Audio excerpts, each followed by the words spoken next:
আজ বাংলাদেশের অর্থনীতিতে ২৭ লাখ মানুষ কর্মহীন এবং অর্থনীতিতে বেকারত্বের হার ৮% কাছাকাছি। বর্তমান অর্থবাজারের প্রথম ৬ মাসে ২০ লাখ কাজ বিলুপ্ত হয়েছে বাংলাদেশের অর্থনীতিতে। ২০০৮ সালের পর ২০০৯ সালে সর্বোচ্চ বেকারত্বের হার ছিল ৫% এবং ২০১০ সালে সর্বনিম্ন বেকারত্বের হার ছিল ৩.৩৮% এবং ২০১০ সালের পর বেকারত্বের হার আবার বৃদ্ধি পায়, তখন এটি ছিল ৪.৪৩%। বেকারত্বের হার ২০২০ সাল থেকে ২০২১ সালে সবচেয়ে বেশি ছিল।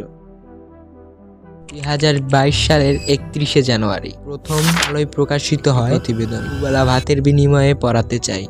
বাংলাদেশের বেকারত্বের অন্যতম কারণ হলো জনসংখ্যা বৃদ্ধি। প্রতিনিয়ত জন্মহার ও বেকারত্ব বাড়ছে। এই বেকারত্বের ভিড়ে আবার কিছু ছেলে উদ্যোক্তা হতে চায় নিজের লাইফটাকে সেট করার জন্য।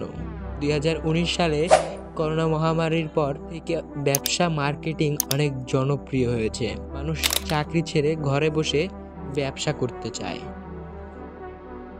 এই জনপ্রিয়তাকে কাজে লাগিয়ে বেড়েছে কিছু অসাধু কোর্স বিক্রেতা গুরুর সংখ্যা। এই কোর্সগুলোতে বলা হয় মাত্র ৩০ দিনে ১ লাখ টাকা ইনকাম করার মতো কথা।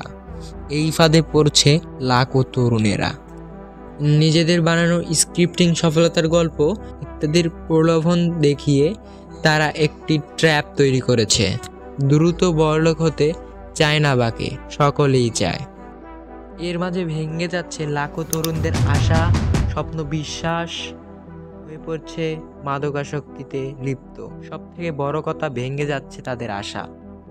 এই কোর্সগুলো বিক্রি করছে বাংলাদেশের কিছু সুনামধন্য ব্যক্তি, যারা কিনা লাখো তরুণদের আশা ভেঙে দিচ্ছে। তারা একটা কোর্সের জন্য হাজার হাজার টাকা নিচ্ছে।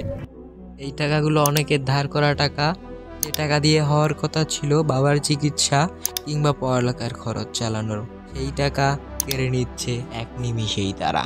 এই কোর্সগুলোর শুরুতে বলা হয় এক কথা, পরে ভেতরে ঢোকানোর পরে বলা হয় আর এক কথা। কোর্সে ঢুকিয়ে তাদের একদম বেসিক কিছু শিখিয়ে বের করে দেওয়া হচ্ছে, অথচ তারা বলে একজন সফল উদ্যোক্তা না হওয়া পর্যন্ত তারা প্রপার গাইড দিয়ে থাকবে। আসলেই কি ঠিক? এখন আসি আমাদের দেশের নিউজ চ্যানেলগুলোকে নিয়ে। তারা আসলে কি করছে? তারা কেন এদের নিয়ে নিউজ বানাচ্ছে না? তাদের নিউজের টপিক কি হলো, শান্তি রহমান কক্সবাজার গিয়েছে আইফোন আনতে। যারা উদ্যোক্তা হতে চান বা এই ধরনের কোর্স করতে চান, অবশ্যই ভালো করে তাদের সম্পর্কে জেনে নেবেন, রিভিউ দেখে নেবেন। যারা এই ধরনের কোর্স করছে তাদের কাছ থেকে তথ্য নেবেন।